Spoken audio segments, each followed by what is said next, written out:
ಮೂರನೆಯ ಭಾಗ ಬಾಲಯೇಸು. ನಿತ್ಯ ಸಹಾಯ ಮಾತೆಯ ಚಿತ್ರಪಟದ ಮೂರನೆಯ ಭಾಗ ಮಾತೆಯ ಎಡಗೈ ಮೇಲೆ ಕುಳಿತಿರುವ ಬಾಲಯೇಸುವಿನ ಕುರಿತಾಗಿದೆ.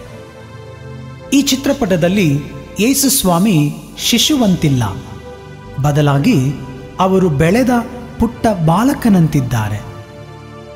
ಈ ಪ್ರತಿಮೆಯಲ್ಲಿ ಕಾಣಿಸಿಕೊಳ್ಳುವ ಬಾಲಯೇಸುವಿನ ಮುಖ ಭಯ ತುಂಬಿ ಚಿಂತನೆಗೊಳಗಾಗಿರುವಂತಿದೆ. ಚಿತ್ರಪಟದಲ್ಲಿ ಬಾಲಯೇಸು ದೇವದೂತರು ತೋರಿಸುವ ತನ್ನ ಪಾಡುಗಳ ಸಂಕೇತಗಳನ್ನು ವೀಕ್ಷಿಸದೆ ಚಿತ್ರಪಟದಲ್ಲಿ ಚಿತ್ರಿಸಲಾಗದ ತಂದೆ ದೇವರನ್ನು ನೋಡುವಂತಿದೆ. ಯೇಸುವಿಗೆ ತಮ್ಮ ಪಾಡು ಹಾಗೂ ಮರಣದ ಬಗ್ಗೆ ಚಿಂತನೆ ಇದ್ದರೂ ಅದಕ್ಕೂ ಮೇಲಾಗಿ ತಂದೆ ದೇವರಿದ್ದಾರೆ, ತಮ್ಮ ರಕ್ಷಣಾ ಕಾರ್ಯವನ್ನು ನೆರವೇರಿಸಲು ಅವರು ನೆರವು ನೀಡುವರು ಎಂಬ ಭರವಸೆ ಅವರಲ್ಲಿದೆ ಎನ್ನುವ ಸತ್ಯವನ್ನು ಈ ದೃಶ್ಯ ನಮಗೆ ಎತ್ತಿ ತೋರಿಸುತ್ತದೆ.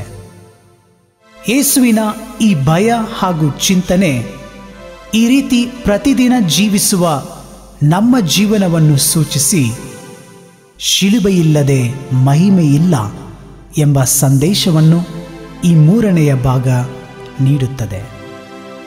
ಎಷ್ಟೇ ಕಷ್ಟ ನಷ್ಟಗಳು, ರೋಗ ರುಜಿನಗಳು ಬಂದರೂ ತಂದೆ ದೇವರು ಅವುಗಳನ್ನು ಎದುರಿಸಲು ಬಲ ನೀಡುವರು ಎಂಬ ವಿಶ್ವಾಸದಿಂದ ಜೀವಿಸಲು ನಾವು ಸಿದ್ಧರಿದ್ದೇವೆಯೇ? ಚಿಂತಿಸೋಣ.